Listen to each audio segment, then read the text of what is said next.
done it before. You have to take it. All eyes are still on Florida after the historic Artemis 1 rocket launch was scrubbed. Officially, just about an hour and a half ago. And the Weather Channel's Jen Carfagno is on the ground at Kennedy Space Center with more details. Jen, take it away. Yeah, Greg and Molly, thank you. Yeah, so we're still waiting to actually hear what will happen next year. Will we be moving to that next step to get ready for the Monday, the Labor Day Monday, 5:12 p.m. launch? So with me to talk more about that is aerospace engineer Lauren Savage. She's aerospace engineer and rocket designer. So Lauren, really cool to get to talk to you about this. Wish it was better circumstances where we weren't talking about a scrubbing, but as you told me, this is part of the process. So what happened today? Yes, well, thank you for having me. I'm very excited to be here. So today was a little bit different than Monday's scrub. Today we had a leak in the hydrogen vents, and we don't have a whole lot of information from NASA right now about that. We're waiting to hear more as they get diagnosis and data pulled up.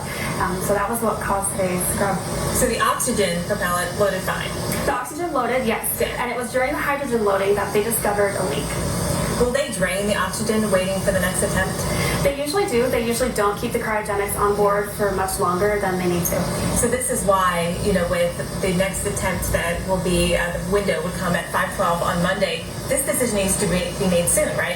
It does, yes. Within the next couple of hours, they're hopefully going to have all the data, all the diagnosis, fully understand the problem, and the teams are working to troubleshoot and create a solution right now. Yeah, so tell me what goes on in these next couple of hours, because this is less than the 4 days that they just had with the last problem. Will they be looking at data? Will they be using cameras to look at the equipment on the rocket? What's happening? Yes, they'll likely be looking at all the data they have from the specific leak in mind. They'll also be looking at other data and instruments that are adjacent to that problem to see how they can pinpoint exactly what happened, what caused the leak, and what they can do to mitigate the problem. If it's a quick fix, then they can leave the rocket on the pad, or if it's something where they're going to have to bring it back to the vehicle assembly building to work on in-house. And at that point, there would not be enough time to launch on Monday. No. It moved to the next one.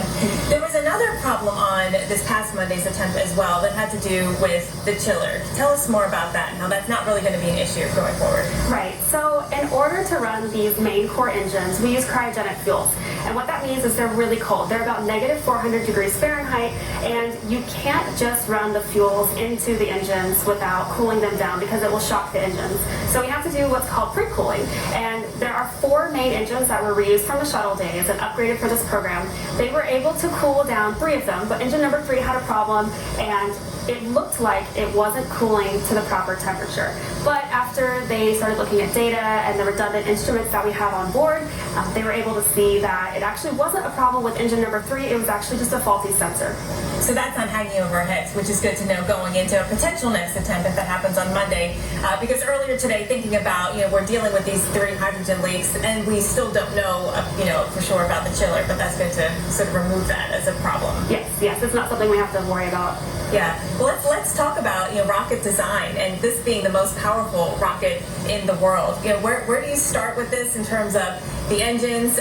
These actually have some reusability to them, or not reusability. They've been reused from previous circumstances. Yes. So the Space Launch System program has reused a lot of different parts, a lot of different knowledge and manufacturing processes that were developed from the space shuttle days, but also other space exploration days.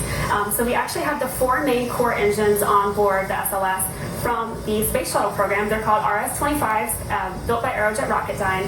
And then we also have 2 solid rocket boosters, which are the largest to have ever been built. So combined, this propulsion system gives us enough mass to launch us beyond low Earth orbit into deep space, the moon, and it's actually 15% more powerful than the Saturn V rocket that we used in the Apollo era to get to the moon. It's so exciting. Now, this whole system, though, outside of Orion, will not be reused. Right, that's correct. Yes, but we have more of these RS-25s ready to go, right? Yes, so NASA actually kept and upgrades several of them from the shuttle days. So it's a really good, kind of reused, recycling situation.